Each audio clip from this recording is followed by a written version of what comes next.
بسم اللہ والصلاة والسلام علی رسول اللہ وبعد. محترم بھائیوں، اہم دینی معلومات کے تیسرے ایپیسوڈ میں آپ تمام کا استقبال ہے. ہم اس ایپیسوڈ میں دین کے چند اہم مسائل بیان کریں گے، دین کی چند اہم باتیں بتائیں گے جن کی جانکاری ہر مسلمان کے لیے ضروری ہونی چاہیے. تو پہلا سوال ہے، ما دینوں کا، آپ کا دین کیا ہے؟ تو ہمارا دین اسلام ہے، ہم اسلام کے ماننے والے ہیں، ہمارا مذہب اسلام ہے. اسلام کا معنی کیا ہوتا ہے؟ اسلام کا معنی ہوتا ہے اللہ کی توحید کا اقرار کرنا اور اللہ کی شریعت کے سامنے سرنڈر کرنا، اس کی شریعت کو بجا لانا اور کفر،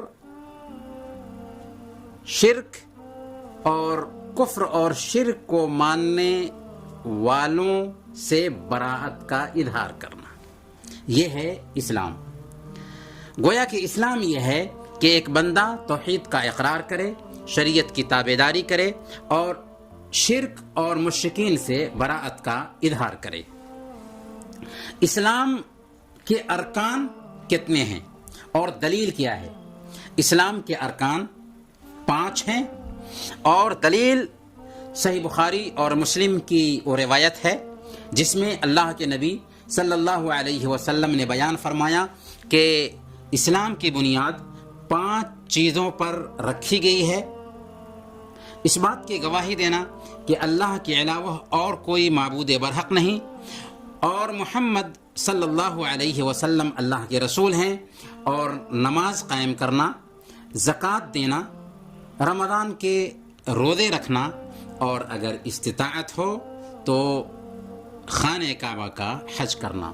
یہ اسلام کے 5 ارکان ہیں اور اس پر مشتمل یہ حدیث ہے جس سے پتہ یہ چلتا ہے کہ اسلام کے 5 ارکان ہیں اور یہ 5 ارکان کلمہ شہادت کی گواہی دینا، نماز قائم کرنا، زکوٰۃ دینا، رمضان کے روزے رکھنا اور استطاعت ہو تو حج کرنا ہے.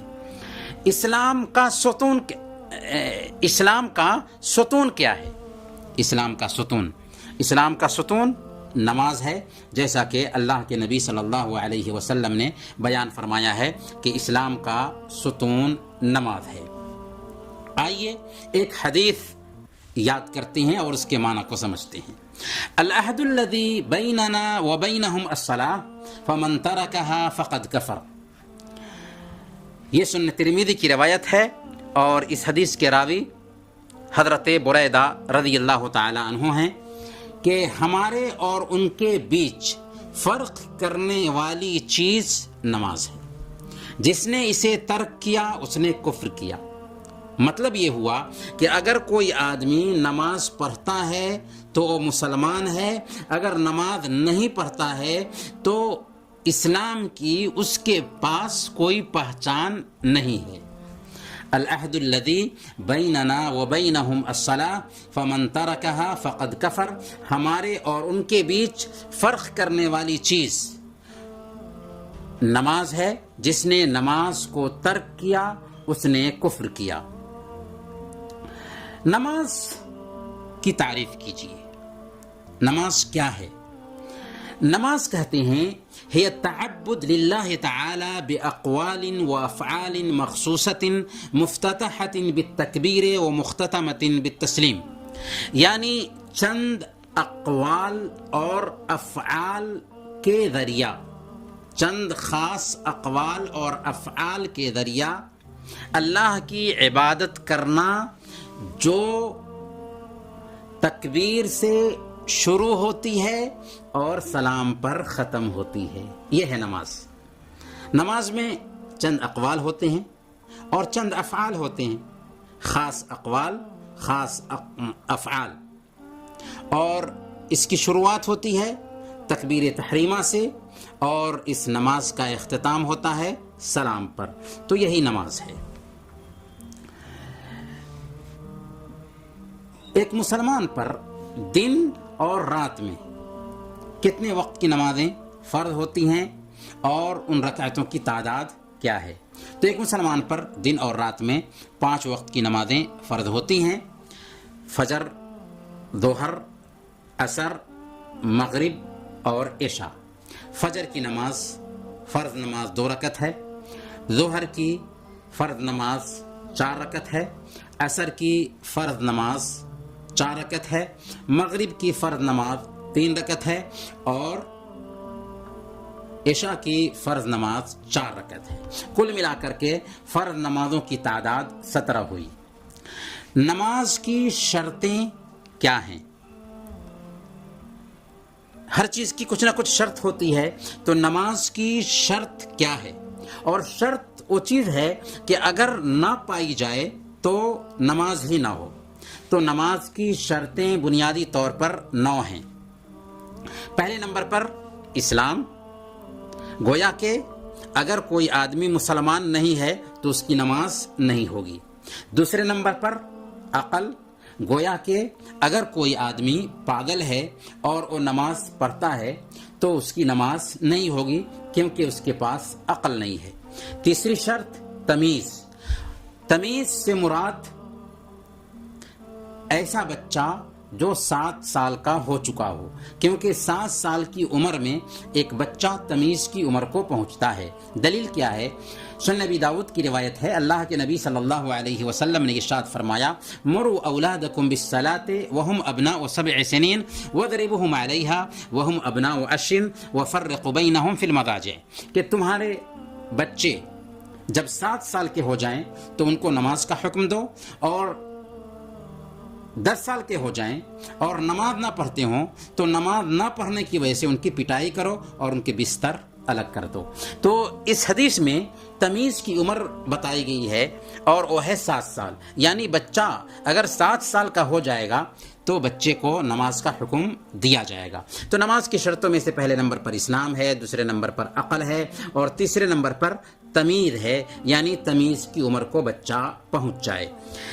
چوتھے نمبر پر وقت کا داخل ہونا، یعنی وقت ہو جائے. کیونکہ اگر وقت سے پہلے کسی آدمی نے نماز پڑھ لیا تو اس کی نماز نہیں ہوگی. اور نمازوں کے اوقات کیا ہیں؟ ظہر کا وقت سورج ڈھلنے سے شروع ہوتا ہے اور اس وقت تک رہتا ہے جب تک کہ ایک آدمی کا سایہ اس کے برابر میں نہ ہو جائے، اور جب ایک آدمی کا سایہ اس کے برابر میں ہو جائے گا تو عصر کا وقت شروع ہو جاتا ہے، اور کب تک رہتا ہے؟ جب تک کہ سورج ڈوب نہ جائے. اور مغرب کا وقت سورج ڈوبنے سے شروع ہوتا ہے اور کب تک رہتا ہے؟ جب تک کہ شفق غائب نہ ہو جائے. اور جب شفق غائب ہو جائے تو مغرب کا وقت شروع ہو جاتا ہے، اور کب تک رہتا ہے؟ اس کا تنگ وقت ہے 12 بجے رات تک، یعنی 1/3 رات، آدھی رات تک. اور اس کا کشادہ وقت ہے فجر کے وقت تک. یہ ہے عشاء کی نماز کا وقت. اور فجر کا وقت کب شروع ہوتا ہے؟ فجر کا وقت شروع ہوتا ہے طلوع فجر سے اور ختم ہوتا ہے طلوع آفتاب پر. سورج نکلتے ہی فجر کا وقت ختم ہو جاتا ہے. تو یہ ہے نماز کی شرطوں میں سے ایک شرط، یعنی وقت کا داخل ہونا. اگر کسی آدمی نے وقت سے پہلے نماز پڑھ لیا تو اس کی نماز نہیں ہوگی. 5ویں نمبر پر نماز کی شرطوں میں سے ایک شرط ہے نجاست کا دور کرنا، یعنی گندگی کو دور کرنا. کپڑے کی گندگی دور کرنا، بدن کی گندگی دور کرنا، اور جس جگہ پر ہم نماز پڑھ رہے ہیں اس جگہ کی گندگی کو دور کرنا، یعنی اس جگہ کو پاک رکھنا. تو کپڑا پاک ہونا چاہیے، بدن پاک ہونا چاہیے، اور جس جگہ پر ہم نماز پڑھنے جا رہے ہیں وہ جگہ بھی پاک ہونی چاہیے. 6 نمبر پر طہارت. طہارت سے مراد باوضو ہوں، اور اسی طریقے سے ہمیں غسل کی بھی ضرورت نہ ہو تو باوضو ہونا بھی ضروری ہے. نماز کی شرطوں میں سے ایک شرط ہے باوضو ہونا. اور 7ویں نمبر پر نماز کی شرطوں میں سے ایک شرط ہے ستر عورت، یعنی ستر عورت ایک مرد کے لیے جو سطر ہے اسے چھپا لینا، اور عورت کے لیے جو مخصوص سطر کے مقامات ہیں انہیں چھپا لینا۔ تو مرد کے لیے سطر کیا ہے نماز میں؟ ناف سے لے کر کے گھٹنے تک مرد کے لیے سطر ہے۔ اتنے اعلیٰ نماز کی حالت میں مرد کے ڈھکے ہوئے ہونے ہی چاہیے، اور عورت کے لیے سارا بدن نماز میں سطر ہے سوائے چہرہ اور ہتھیلی کے۔ سوائے چہرہ اور ہتھیلی کے نماز میں ایک عورت کے لیے سارا بدن سطر ہے، سطر کو چھپا کر کے نماز پڑھنا ہوگا۔ یہ نماز کی شرطوں میں سے ایک شرط ہے۔ اور 8ویں نمبر پر قبلہ رخ ہونا۔ اگر کوئی آدمی قبلہ رخ ہو کر کے نماز نہیں پڑھتا ہے تو اس کی نماز نہیں ہوگی۔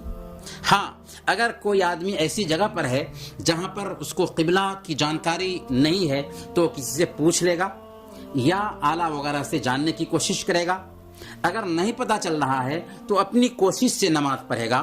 اگر قبلہ رخ نماز نہ ہو سکی تو بعد میں اس کو دہرانے کی بھی ضرورت نہیں ہے، لیکن جان بوجھ کر کے قبلہ رخ ہو کر کے کوئی نماز نہیں پڑھتا ہے تو اس کی نماز نہیں ہوگی۔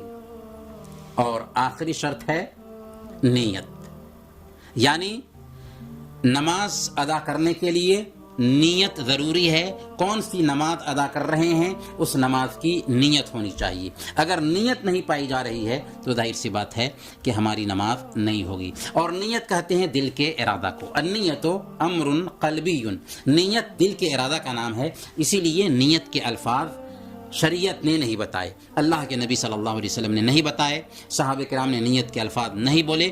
لہذا نیت جب دل کے ارادے کا نام ہے تو دل میں جو ارادہ ہوتا ہے، جس ارادے کے ساتھ ہم مسجد میں جاتے ہیں کہ فلاں وقت کی نماز ادا کرنی ہے، یہی نیت ہے۔ تو گویا کہ نماز کی 9 شرطیں ہوئیں۔ پہلے نمبر پر اسلام، دوسرے نمبر پر عقل، تیسرے نمبر پر تمیز، چوتھے نمبر پر وقت کا داخل ہونا، 5ویں نمبر پر نجاست کو دور کرنا، 6 نمبر پر طہارت حاصل کرنا، 7ویں نمبر پر ستر عورت، اور 8ویں نمبر پر قبلہ رخ ہونا، اور 9ویں نمبر پر نیت کا پایا جانا۔ محترم بھائیوں، انہی چند کلمات کے ساتھ ہم آپ سے رخصت ہوتے ہیں۔ انشاءاللہ اگلے ایپیسوڈ میں پھر ملیں گے، تب تک کے لیے اجازت دیجیے۔ وصلی اللہ علی نبینا محمد وعلی آلہ وصحبہ اجمعین۔